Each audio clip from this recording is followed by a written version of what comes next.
Assalamualaikum warahmatullahi wabarakatuh. Kami dari kelompok 4 akan membahas studi kasus tentang ambruknya jembatan Mahakam 2 di daerah Kutai Kartanegara, Kalimantan Timur. Sebelum mulai pembahasan, mari kenali anggota kelompok dari kelompok kami. Saya Farhan Bibi Anur. Dan saya Abdul Wahid Ramadhani. Saya Rian dari Fadidon. Saya Nabila Ulay Putri. Saya Zulfan Arya Wibawa. Langsung saja kita mulai ke pembahasannya. Di sini kami akan membahas tentang 3 bab, yaitu latar belakang dari permasalahannya, lalu perkembangan permasalahannya, dan yang terakhir pendapat mengenai kasus permasalahan. Pembahasan pertama akan dibahas oleh saudara Abdul Wahid. Oke, kita masuk pada pembahasan yang pertama, yaitu tentang latar belakang permasalahan. Nah, jembatan Mahakam 2 atau jembatan Kutai Kartanegara merupakan jembatan yang melintas di atas Sungai Mahakam. Jembatan ini menjadi penghubung antara Kota Samarinda dengan Kecamatan Tenggarong. Nah, jembatan ini merupakan salah satu jembatan gantung terpanjang di Indonesia, yaitu memiliki panjang 710 meter. Nah, jembatan ini dibangun selama 6 tahun, dari tahun 1995 sampai dengan tahun 2001, dengan menggunakan dana dari APBD Kabupaten dan juga APBD Provinsi.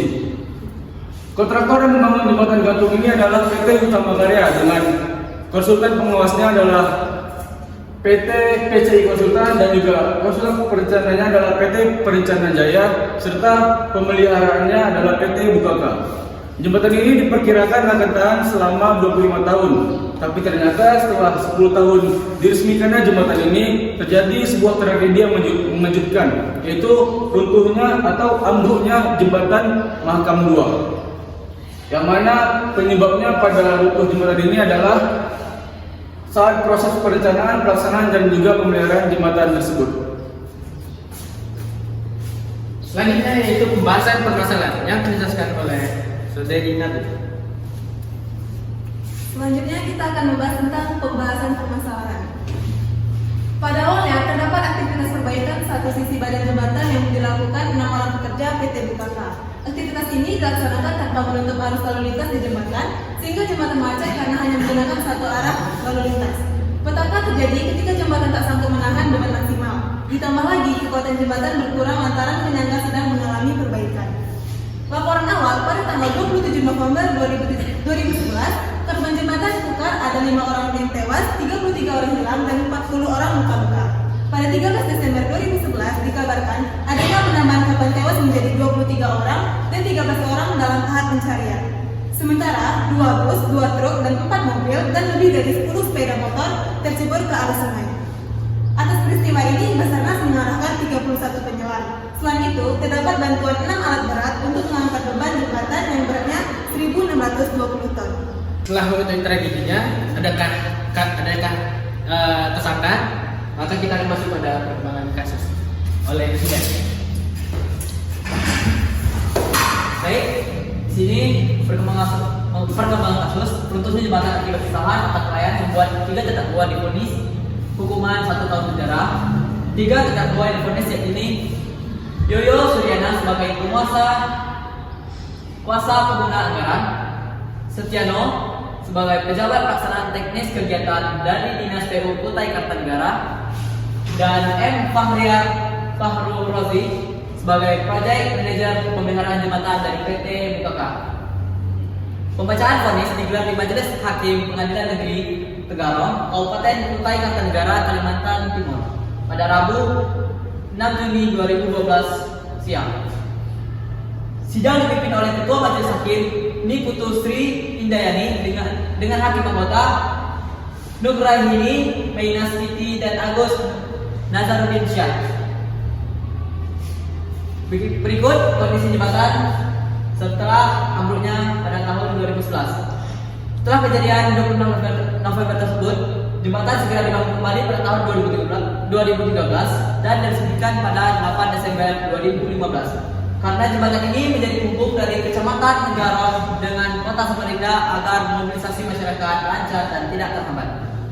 Selanjutnya yaitu pendapat mengenai kasus. Jika dikaitkan dengan materi minggu lalu, terdapat 3 poin yang bisa kita bahas, yaitu egoisme moral, utility, dan analisis hak. Pada egoisme moral, salah, karena si yang punya berwenang tidak mengambil hak yang telah diberikan untuk menutup jalan pada saat perbaikan. Lalu pada utility salah, karena akibat dari tidak menutup jalan saat perbaikan mengakibatkan penambahan beban pada jembatan yang membuat jembatan ambruk sehingga menimbulkan banyak korban. Lalu poin ketiga yaitu analisis hak juga salah, karena pelaksana pemeliharannya tidak mengambil hak menutup jalan yang mana itu penting demi keselamatan orang banyak.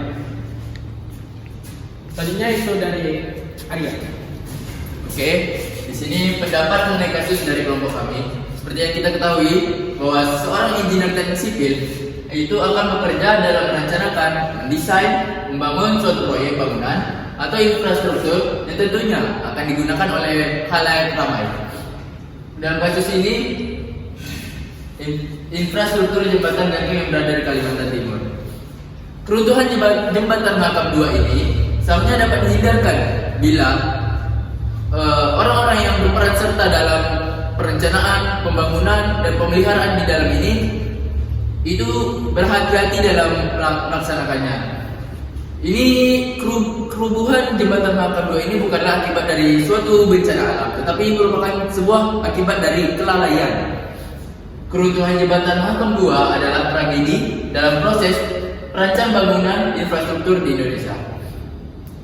Di balik kelalaian dari pihak yang terlibat, perlu kita apresiasi karena jembatan ini merupakan karya asli putra Indonesia. Dengan runtuhnya jembatan ini tidak akan menghentikan pembangunan jembatan gantung di Indonesia.